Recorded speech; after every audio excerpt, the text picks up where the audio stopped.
Oh, okay. Now I'm recording, so this will go on the ER Shred podcast. Hey, everybody in ER Shred, we're live in the group, and I'm talking with Kerry Snyder here over on Zoom. So we are doing the 5 questions. This is our 3rd episode now. Last week we got to do our first guest, and now we're gonna get to know Kerry a little bit better. This is basically a little extension of what Bob and Jesse are already doing. Bob, is talking about the business. Jesse's really diving deep into everyone's health and nutrition story, weight loss journey, all of that. And this call is going to be for us to have the opportunity to get to know each other on a different level and kind of just get a little more personal, which I'm excited about, because these are 5 questions that if I were to, sit down with each of you, these are things that I would love to get to know about you. These are questions that I'm always curious to know about every individual I meet, especially our community, because it's been such a great it's just been so wonderful to have such an amazing community of people who are really coming together, making friendships. And that's what I'm hoping that this call can be, is to really continue to bring this group to life, because many of us live in different ends of the United States and not in the same area, but I feel like little by little we are making deeper connections with everybody in the community. So Kerry, I'm really excited to get to know you a little bit better. Why don't you start off by just giving us a quick little intro of who you are? Well, I'm Kerry Snyder. I'm originally from South Jersey, which at one point was going to try and secede from North Jersey. There were 2 very different places. It never happened, but I do remember. I'm old enough to remember when they were talking about that.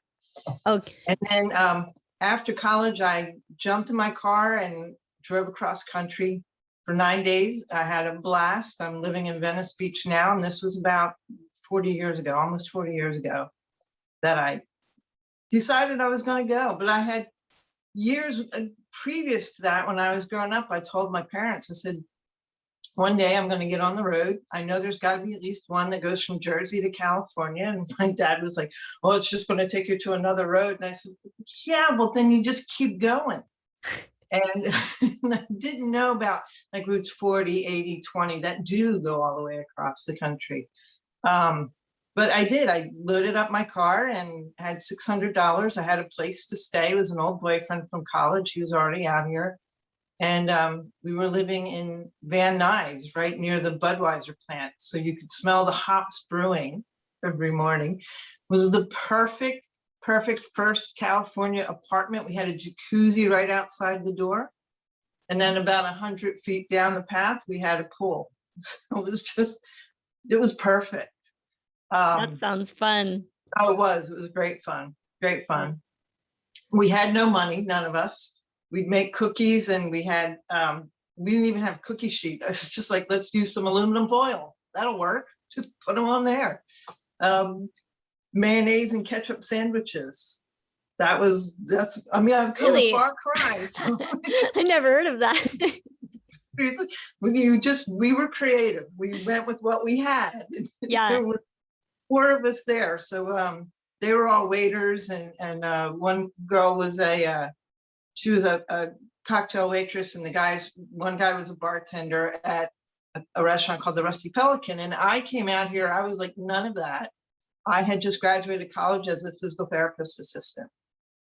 And I didn't have a job. When I got here about a month later, I got a job at Glendale, Venice. That was my first job in rehab, which I had never done in college. I did an internship with the Coast Guard, and I did 2 acute care hospitals. So I was like, I have no idea what I'm getting myself into.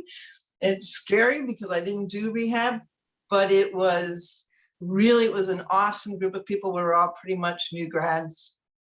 And so we were like 22, 23 years old, and learning from each other and from our patients. It was a blast. Oh, wow. That sounds like quite the adventure.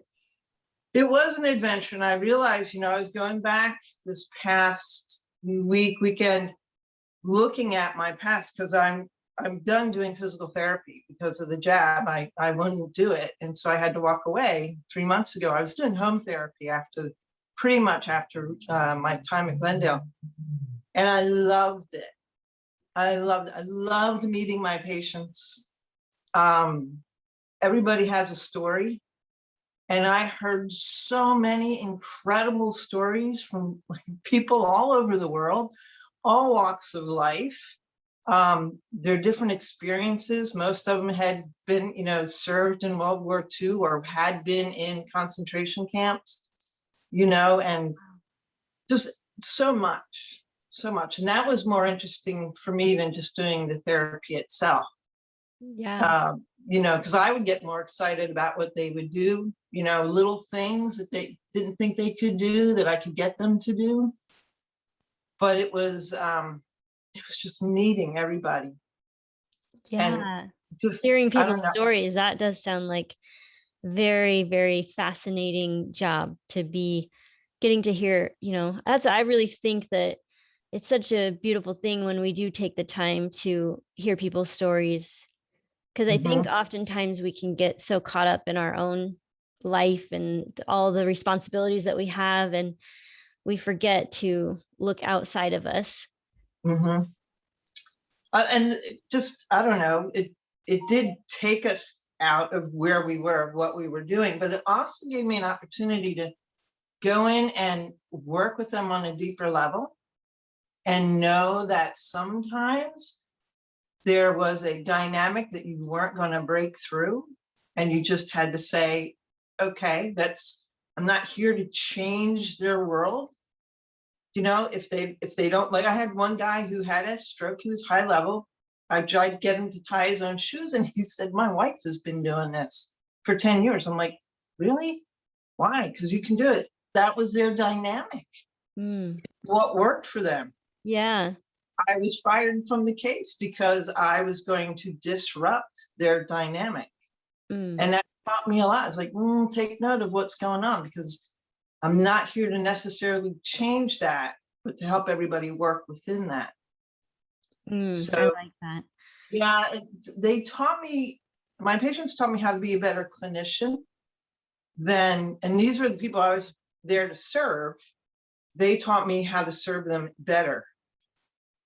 And so each one taught me more. I never went into a home, never went into a patient's home or a hospital room thinking that I was there to fix them or to cure them or to, well, first after graduation I was going to get everybody to walk, like that was it. Yeah. But no, it was really I'm here to serve you. But they taught me so much, including one woman who last summer taught me just the nasal cannula. Okay, it's curved like this, so it goes in with the curved side down. She put it in upside down. So here, all these years, I'm going in fixing somebody's nasal cannula because it was upside down. She said, actually, I turn it upside down because it doesn't make my nose run. I was like, oh my God, I had no idea. Yeah. Like, nobody told me that.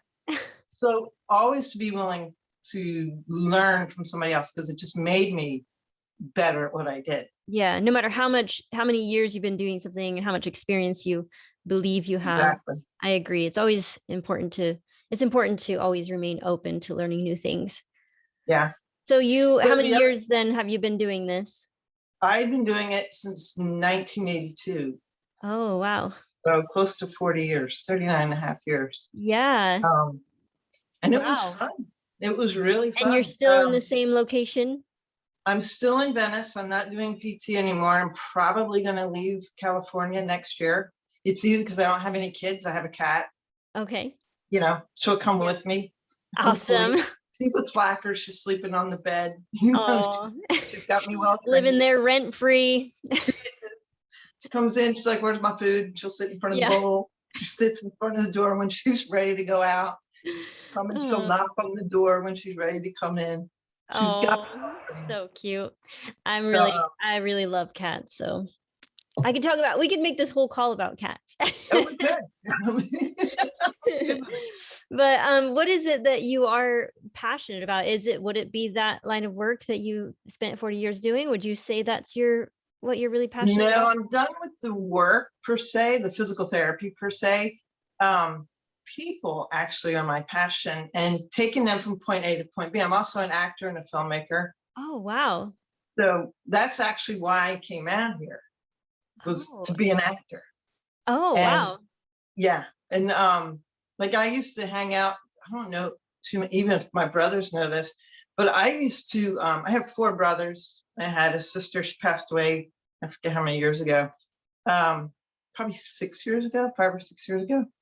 And but I used to hang out in my bedroom, and I couldn't figure out when this was before MTV. I was a teenager, and I couldn't understand, like, why doesn't anybody take a song and act it out and then film it? Long before MTV. So I used to do that up in my bedroom. Oh, how You know, I fun. would take a song and I'd figure out, like, how would I want to set that up, and what actors would I have in it, and what would they be doing, and how I didn't know the terminology like filming and things like or shooting, how to shoot. Like, I just was trying to figure out like where I would put the camera and whatnot, but I never really shared that with anybody. So Oh, that's really cool.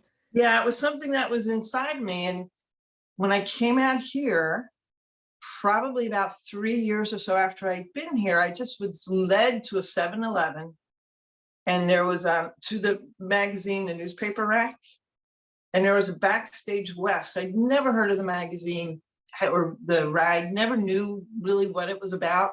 That's where I found my first acting class that I went to. Oh, And really?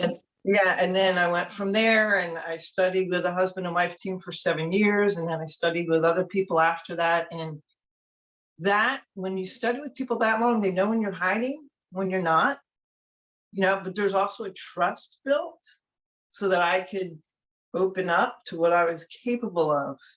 Mm. And it was 3 years before I heard my first compliment from Frank.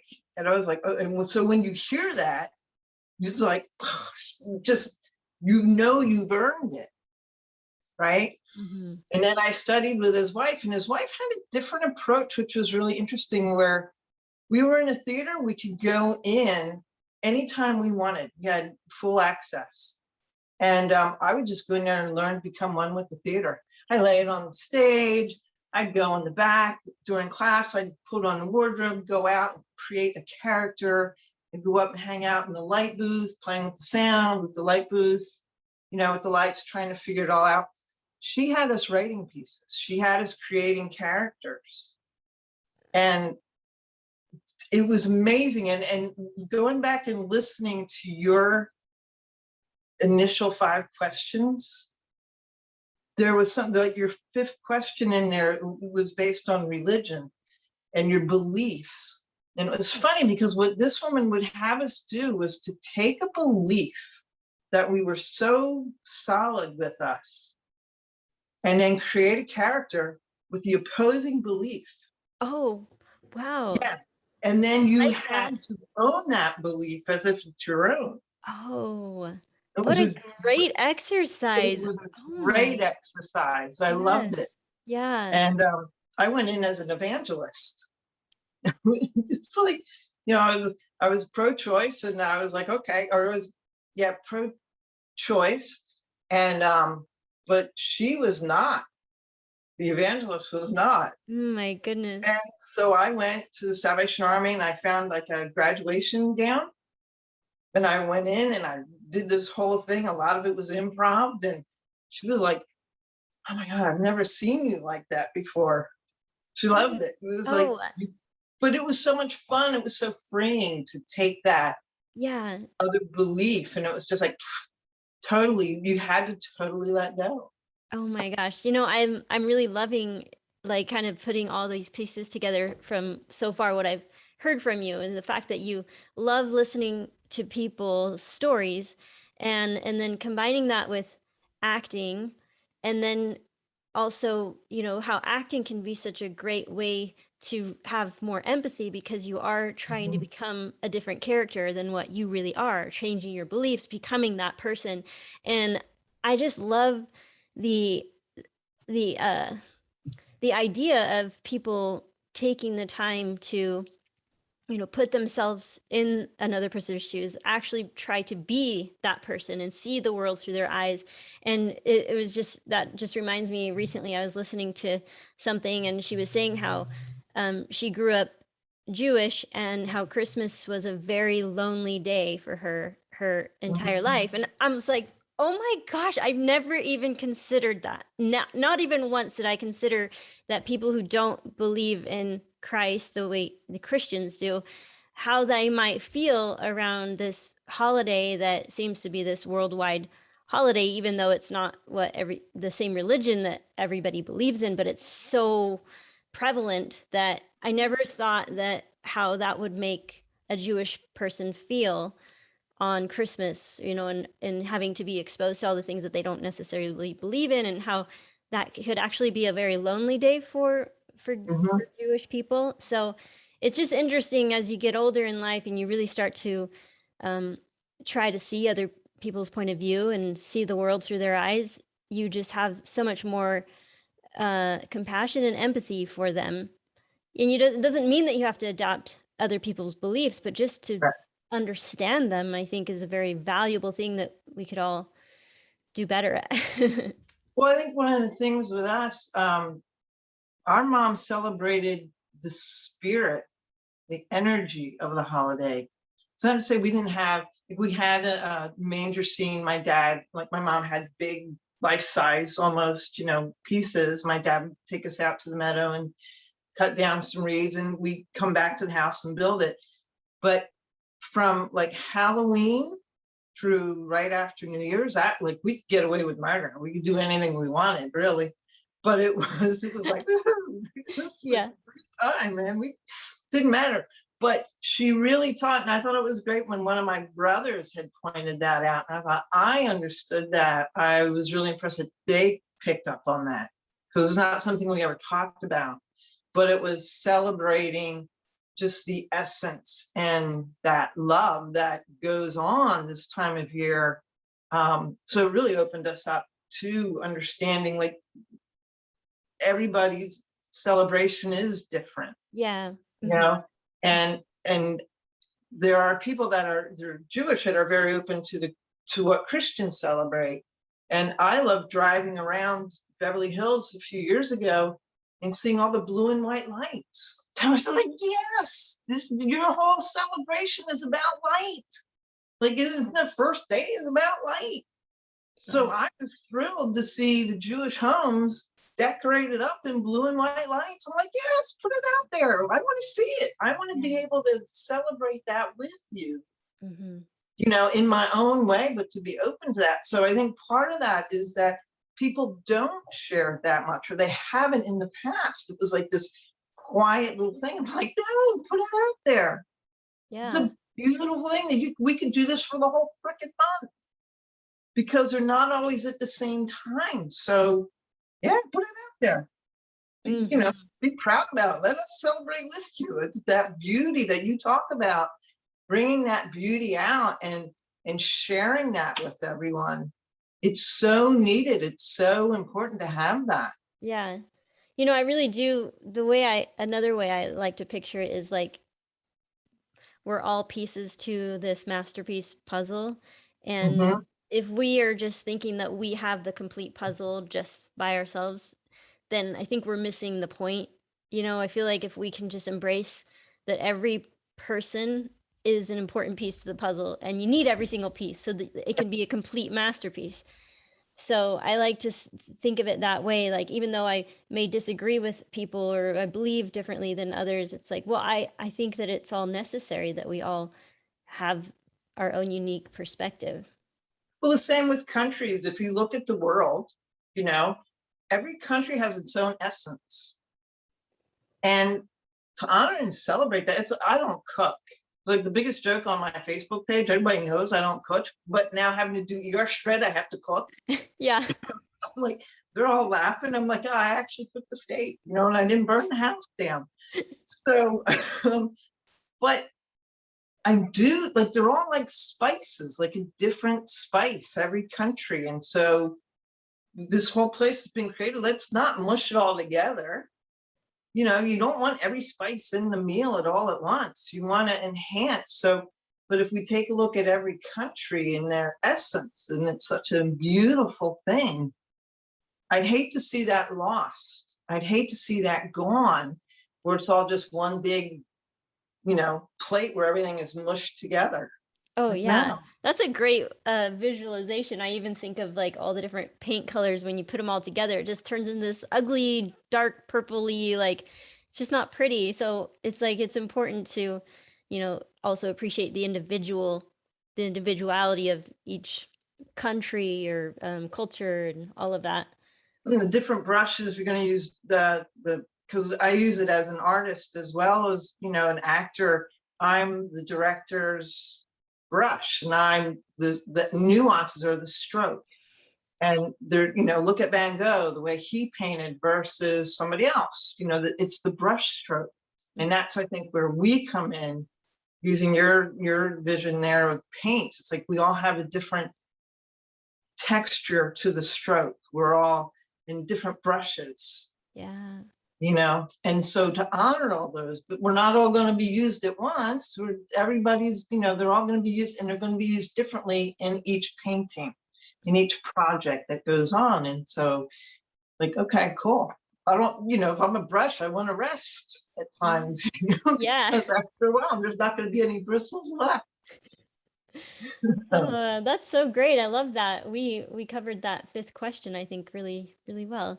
I want to also take a minute to, I'm really, really loving like the whole manifesting the things that you want in your life. And I think that by taking time with each person that I get to talk with on these 5 questions calls, to visualize not even necessarily like your goals, like you've set out these goals, but just really visualize like the perfect life. If you could be or have everything that you wanted, it doesn't even have to be what you believe at this point to be realistic, but I would just want to get really creative, and this is a way to help others really manifest and help people who are listening think about things that might seem a little outrageous, like let's be outrageous. So I want to hear how you would describe like the perfect life of Kerry Snyder. I would be living in a loft, like a warehouse kind of loft, big. Yeah. That has the brick walls, that's open, an open floor plan. I would still be working with people. I would be creating other art projects, films, supporting friends of mine in their projects. I also had a film festival that I founded. It was for actors who are self-produced. I want to bring that back, and I want to take it make it consistent, but I want to run it the way I want to run it. So I want to be able to executive produce it, if you will. I want to fund it so that I get to say how it happens, because I think out of the box. It's like, there's a way that people do things. And if you go to a film festival, there's short films, they throw them all out there. But there's a story to each one. Each one will lead to the next. And so you take the audience on a journey. So I would do that again. Like, okay, so what other box can I break through?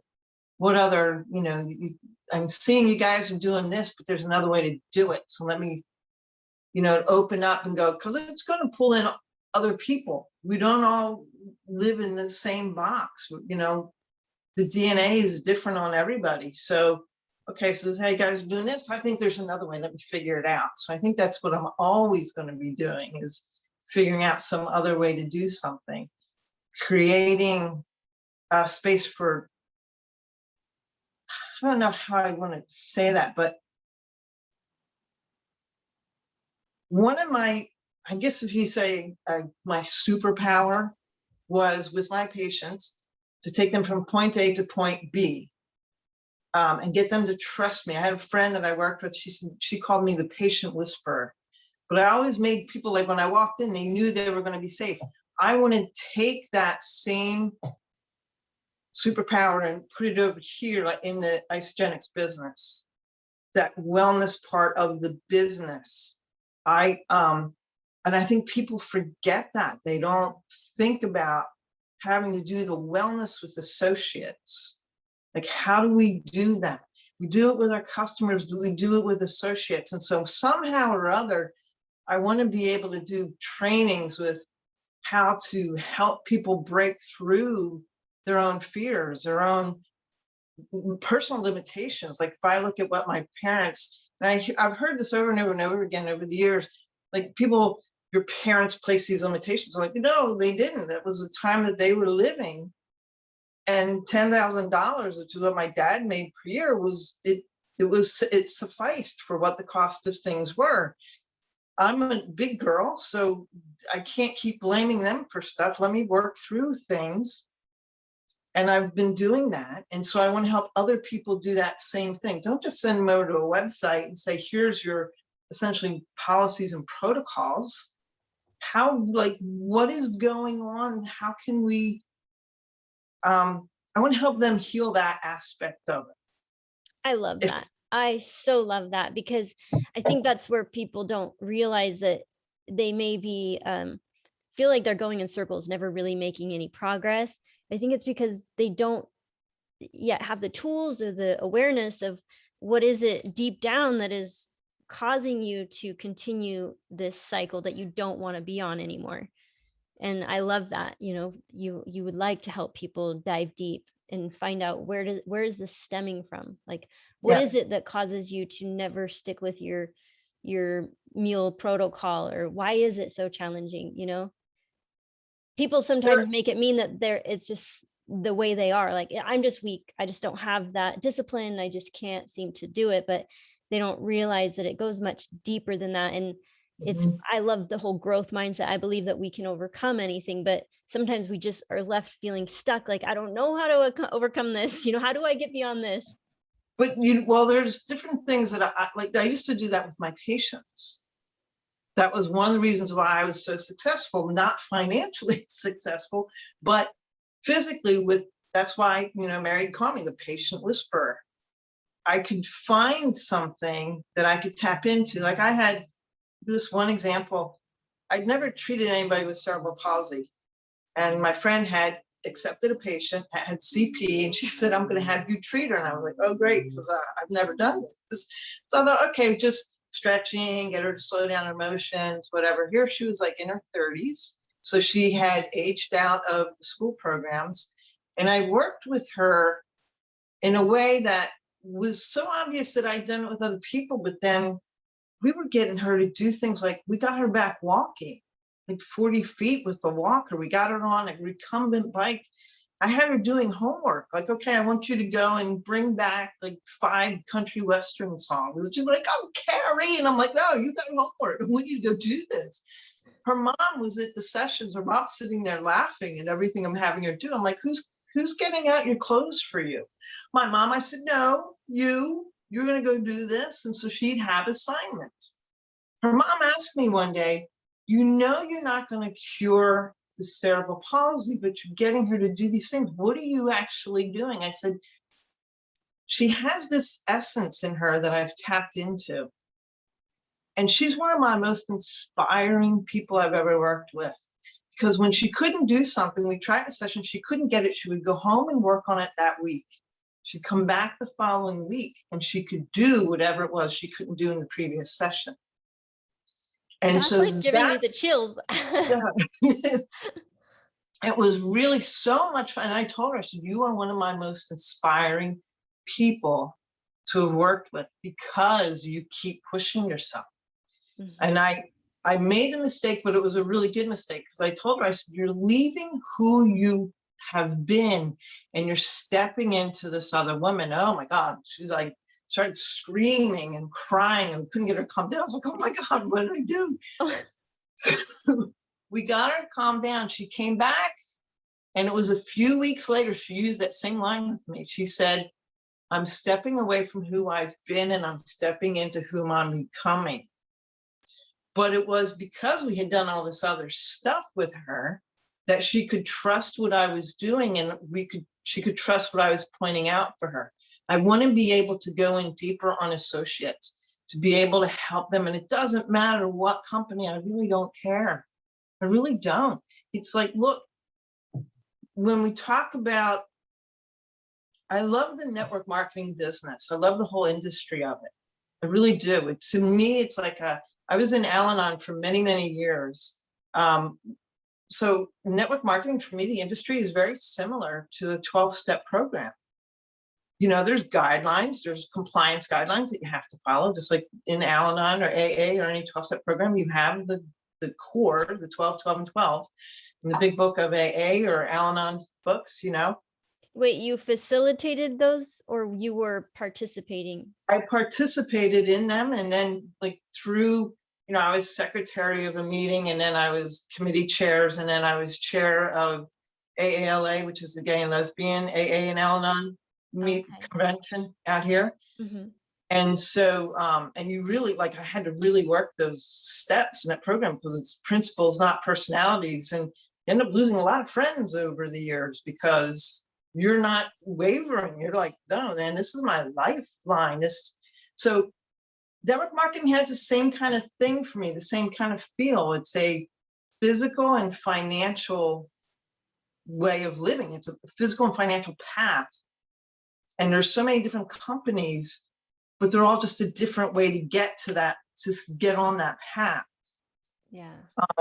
And I happen to choose, you know, Isagenix chose me just because of it came into my feed on Facebook. Mm-hmm. ER Shred was the same thing. I was needing an upgrade, and it was a suggested group for me to join. So I clicked on it. It's like, oh, okay, I don't know. Let's see where this goes. And So it just was random. There was nobody that actually shared it. It was just Facebook algorithm. Yeah. Wow. And it took my whole program to a whole new level. And I want to be able to help people do that. You have to dig deep. You have to go in, and not everybody knows how to do that with people. They just don't. And it's not a bad thing. They just don't know how to do that. And that I want to continue to develop that in myself so that I can help other people, because to say, and I've heard it time and time again, the bulk of your organization are going to be consultants. Well, you just made it so because you've just accepted that. And what if you don't do that? What if we look at it differently? Because what if you say, well, what if the bulk is like platinums or whatever, directors or executives? You've just opened everything up to allowing people to grow, people that might not have otherwise done it. When you put that limiting statement out there, you not only limit that person's organization, you limit your team, you limit the people that might be struggling to break through. I'm like, what if we don't do that? What if we take that off of there and say, bulk of your organization be platinum or whatever your top level is in whatever company you're in? You've just opened it up for all these people to work through stuff and make it easy for them.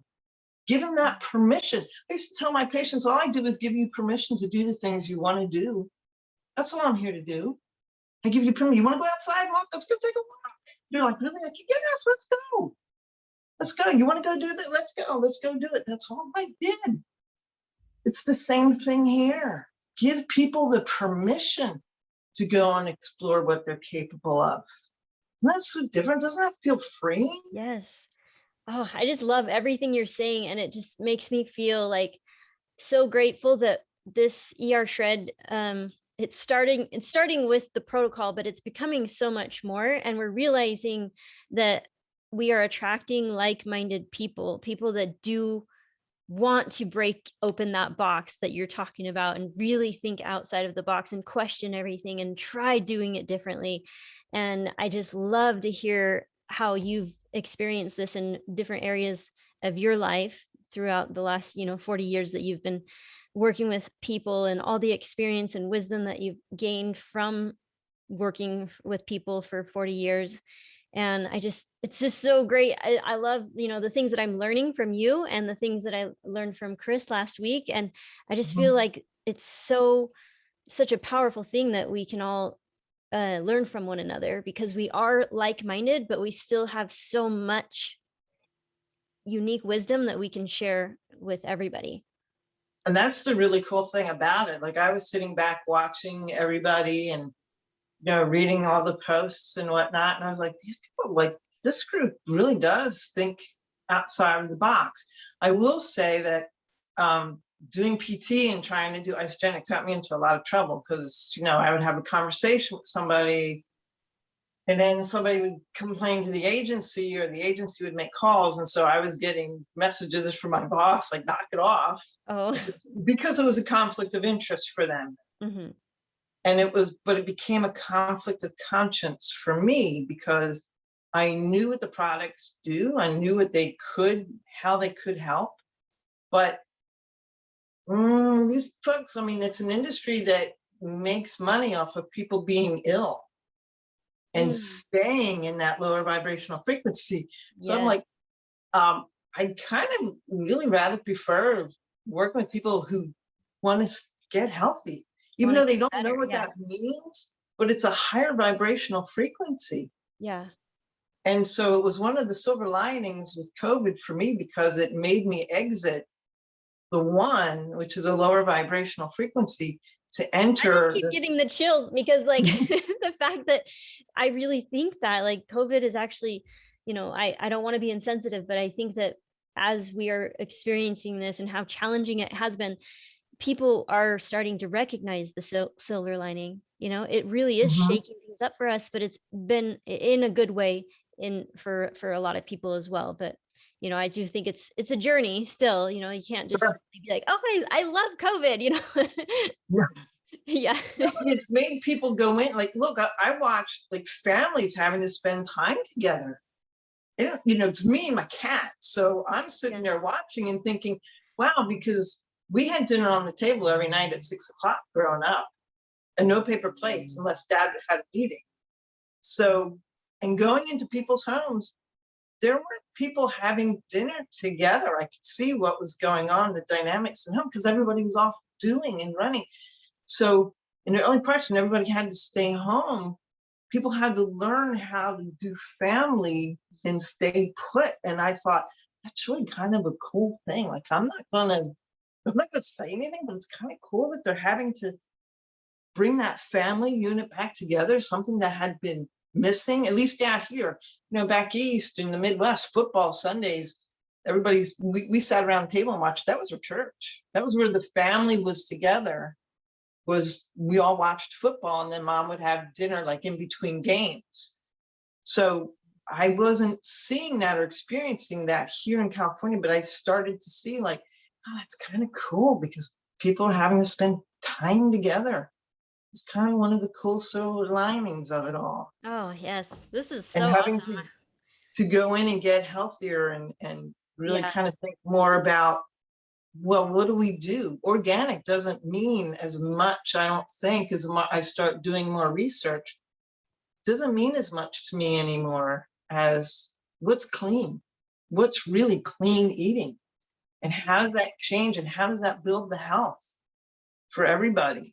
And so we start going. And I will say, there's so many different ways to come in. Like, some of my patients would not have been able to do the ER shred, because 80s, 90s, they don't cook. They don't, they eat little bits. How many times I walked in and saw like a half empty protein canister sitting up on the fridge, because it was just protein. There were no other nutrients. So I think there's all ways to come in, and I think all the different paths, again, like all the different packs, to be honored, but take it to this next level. Boom. And then bring things back in. And that's what I love about what you guys and your group here have set up. And you're like, boom, let's think out of the box. Totally. And it was, I know you didn't want to kind of go in. You didn't really kind of want to go into the business part of it, but it was like, oh, it just kind of fits. It was so, for me, it ties in with everything that I've done. Yeah. And I have this vision of, on film sets and whatnot, and workplaces, what can they use in each one? How do we bring people to a higher vibrational frequency? I think we're all heading there one way or another. If you look at, astrologically, what's going on, we keep getting shifted into through these portals and these different vibrational frequencies. It's happening. It's just who's going there easy and who's not, who's struggling. Going kicking and screaming like, no, I don't want to change, Right. Right. Yeah, like you said, I was gonna say that thing that you said about your one patient where she freaked out when you said you're becoming a different person.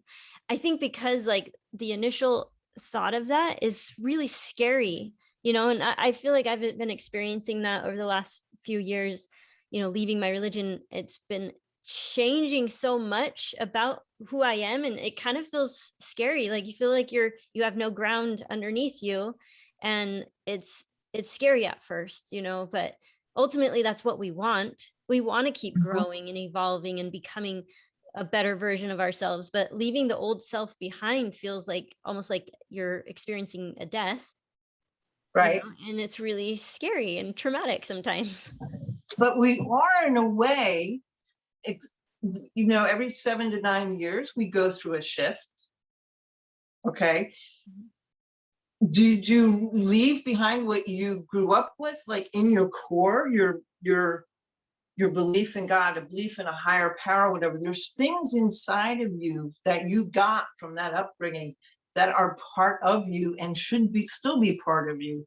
That's the beauty. That's your DNA that gives you that inner strength.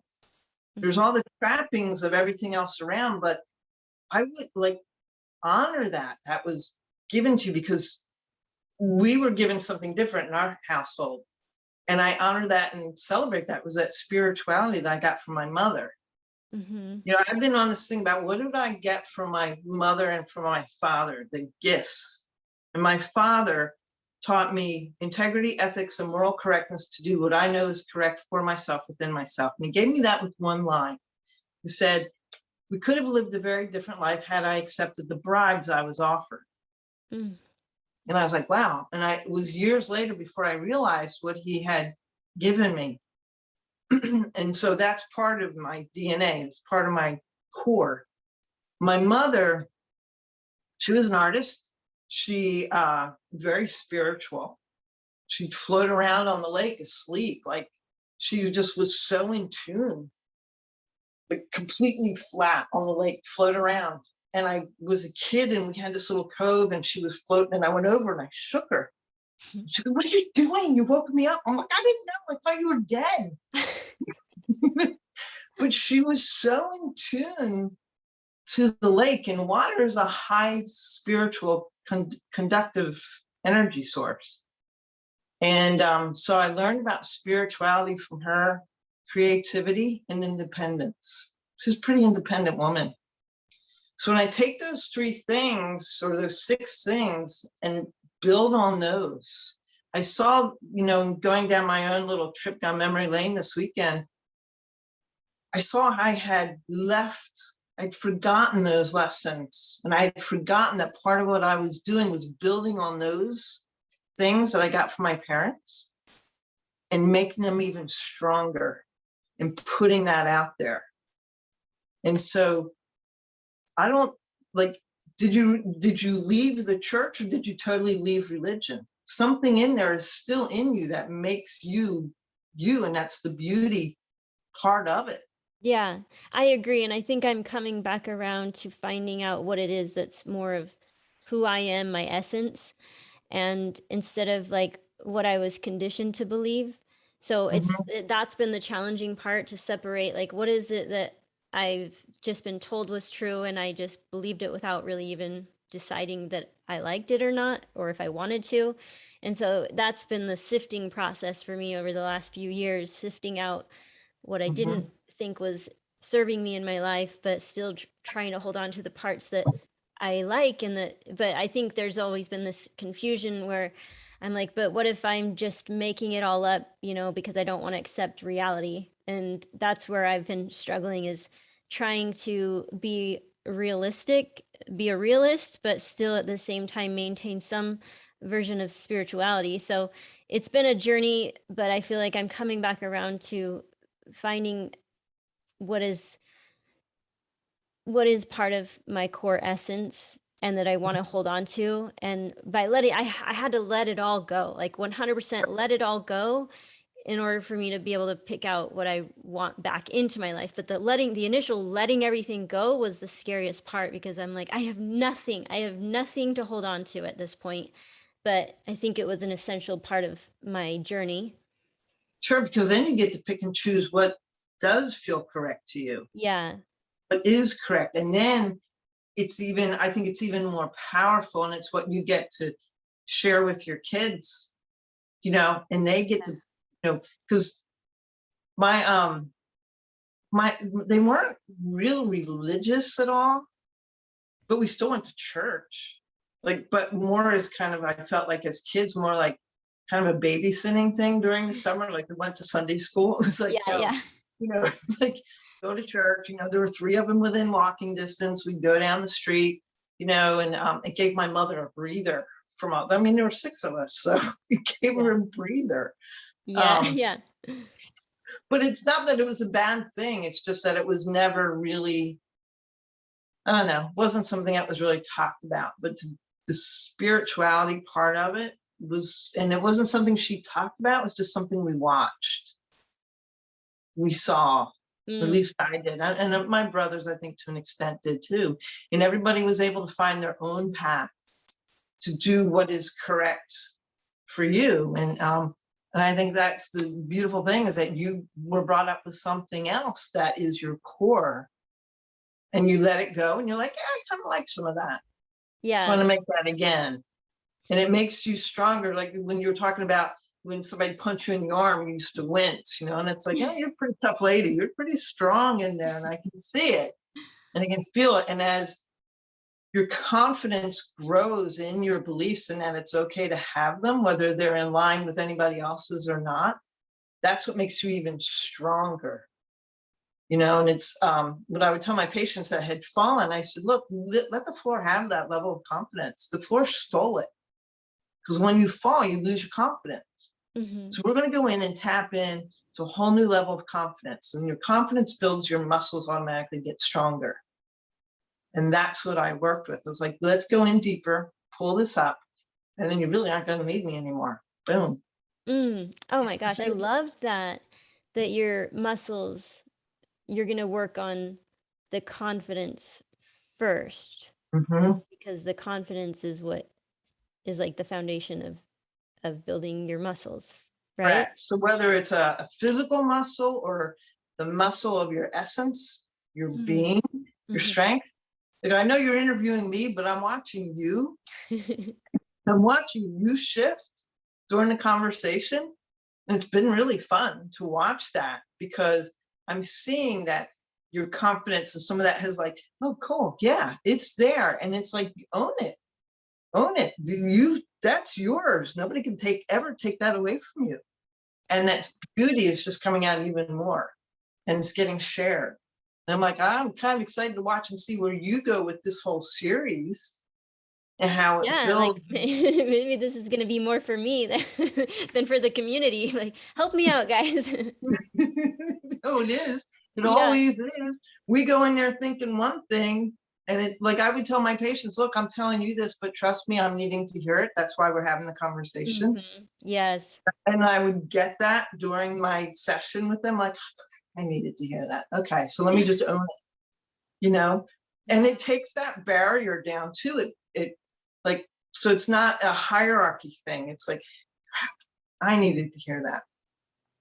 I love that too. Everything, there's so much that you're saying today that's like the hierarchy. Like, yes, like there's this feeling of, well, there's got to be the expert, that you got to have somebody on a pedestal, and what if we and I was just listening to I love listening to Esther Perel. She has a podcast, and she shares her sessions that she has with different married couples. And it's just always so interesting. I learn a lot about relationships by listening to people going through a therapy session. And she was saying how she was doing an episode about herself and how, she's the therapist, but there's been this most liberating thing that she's recently made this shift where if she feels like she ever did a bad job in a therapy session, which to me, to hear her even say that, because she's very well known, I'm like, what? She can't, there's no space for her to do a bad job. She can't make mistakes. She's the authority there. And for her to admit, like, yeah, there's been sessions where I'm wrong. I make some mistakes, and it's been the most liberating thing for her to admit when she's wrong and to go back to the couple and say, hey, I'm sorry, that was a bad session, bad on my part. I wasn't at my best self, and I did some things wrong. But like, for me to hear someone with her caliber, the very smart individual, and helps a lot of couples, to hear her say that she messes up once in a while, I'm like, oh my gosh, like, thank you for saying that it's okay to mess up, even as the authority figure, That's where it's been really hard for me, challenging for me to have confidence, because it feels like, well, if I'm going to be anything, I have to be like, I have it perfected, But this whole thing is a personal journey.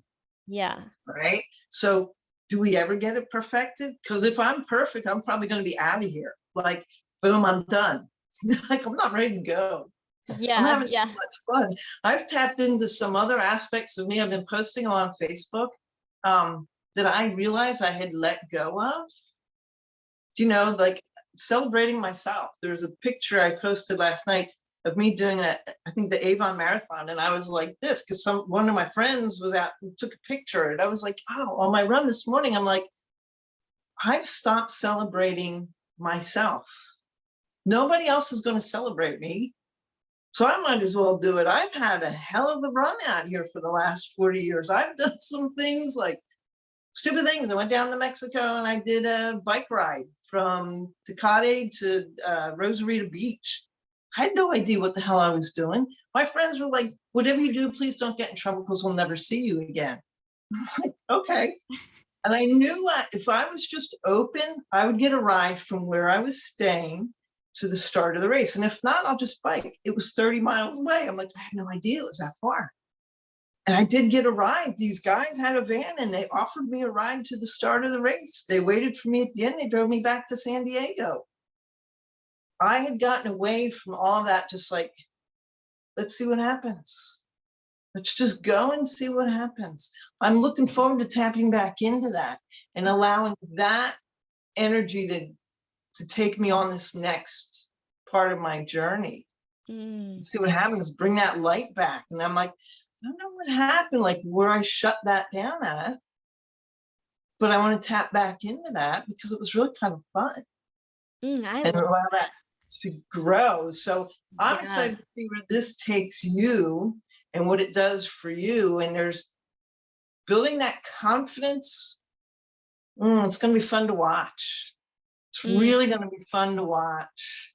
And like, where does this take you in 5 years? Nobody's interviewed you, so let me ask you some questions. Where does this take you in 5 years?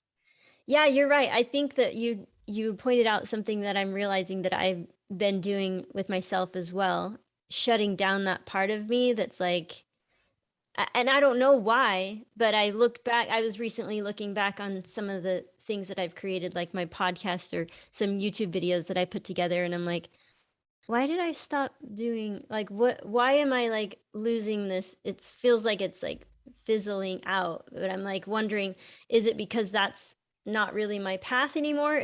Or is it because I'm just not in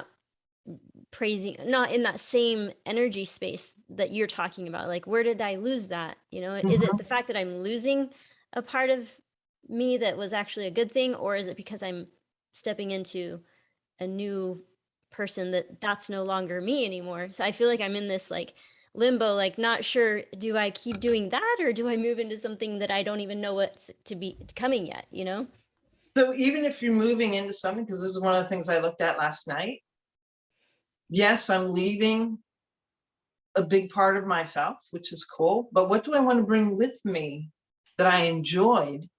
What do I want to bring with me into this next journey? And it's like the same with your podcast. You enjoyed it before, obviously, because you brought it back again with a whole new slant, I'm assuming. So is there anything wrong with going, you know what, I think I'm going to take this with me and develop that further. Like, that's okay to do. It's okay that even though we're leaving, there are some things of myself that I realized that I left. There was an essence, a really beautiful feminine essence that I left.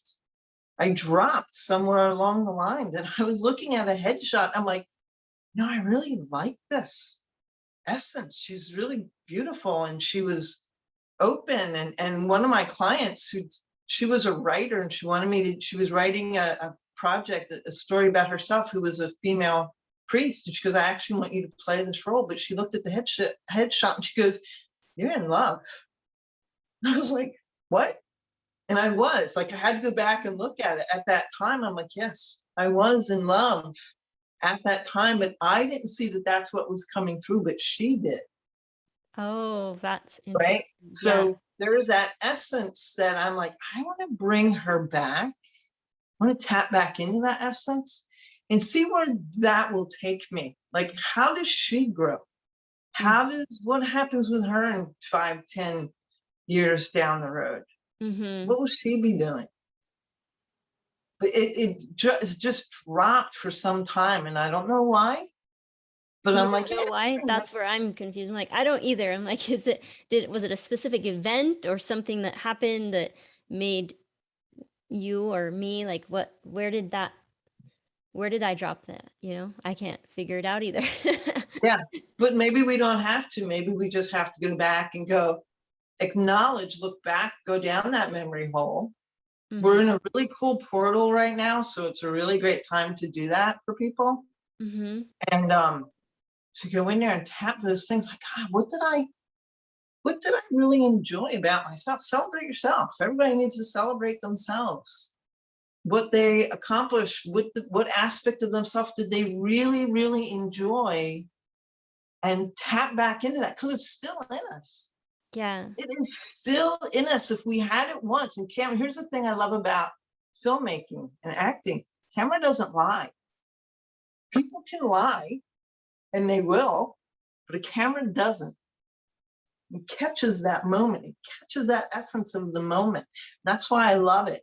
So if you go back and you look at some pictures and you find that essence of, oh, I really like that. She was really beautiful. And find those moments in yourself, your pictures, where you were really confident. Oh, I like that. I had that. Where did I lose it? You don't get to this point. You don't marry somebody like Sean and have these beautiful kids and this beautiful life that you have by being insecure. You can't. That's impossible. I'm sorry. I'm watching you guys. I'm like, she's stronger than she thinks she is. You don't, there's no way you make can me cry.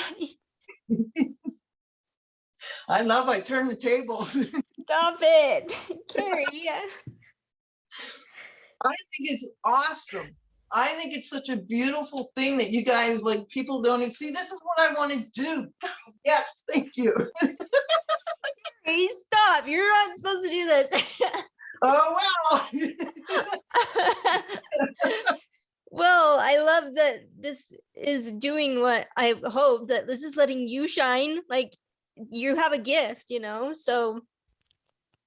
And I called you out on something. Tap into that confidence. You own that.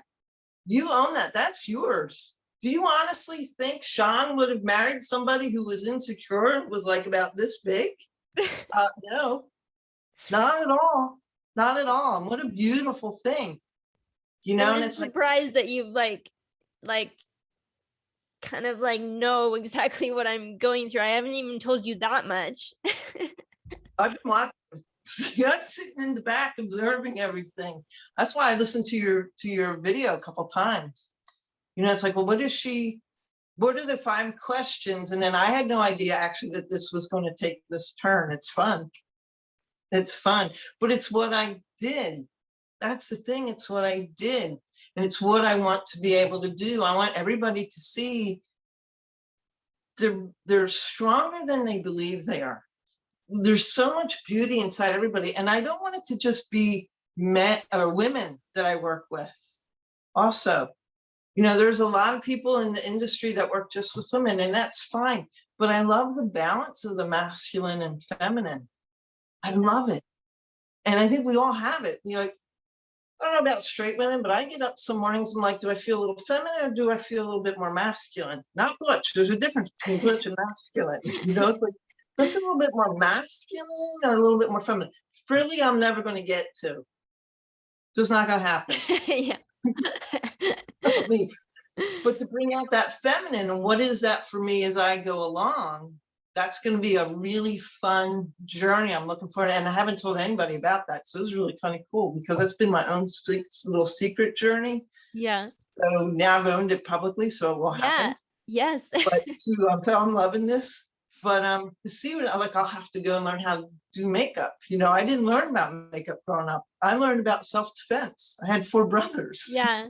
You know, so yeah, I'm looking forward to going and exploring all of that and seeing, like, okay, so what happens? Like, how's that gonna work? How do I wear that? How do I carry myself differently as I allow this other essence to come through, this that I know is there, still maintain my power, but allowing that to blossom and to grow out? That's gonna be kind of fun journey to go and explore.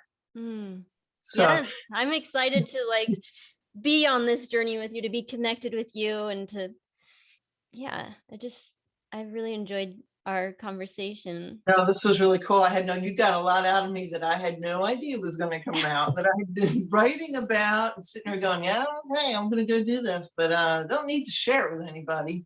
Yeah, and it really does like get you excited, and it does kind of light that fire under you when you can share it publicly and kind of voice it, put it into words and express it, and you're just like, I'm actually really excited about this. I want to get going. I want to get started, you know? Exactly. And so now it's out there, so it's going to happen. It's out there publicly. Yes, So and we're going to be watching. yeah, Yeah, we'll be on this thanks for journey that. together, and yeah. Oh, this is Yeah, so no, it's fun. going to be fun.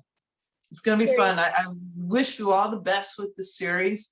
I was really honored that you reached out. I'm like, oh, okay, cool. Like, you know, this will be, I'll just put it out there. Let's see what happens. And Yeah. so thank you for Yes, the thank you. invite. This has been so enlightening for me, and just yeah, I got the chills like multiple times hearing you talk about different things, and it's like a lot of what you're saying is really resonating with me, and I just feel really, really grateful that we got to talk today.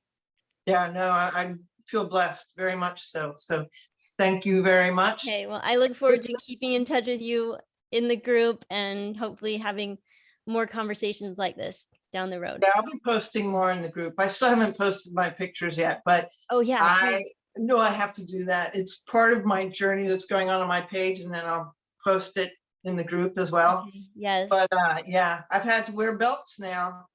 Like, that's I'm running out of exciting. holes in the belts. Yeah, well, that's so fun. Oh, thank you so much, Kerry. This has been awesome. Thank you very much. You have a great weekend. Great Okay, week. thank you. You too. All right. Bye-bye. Bye.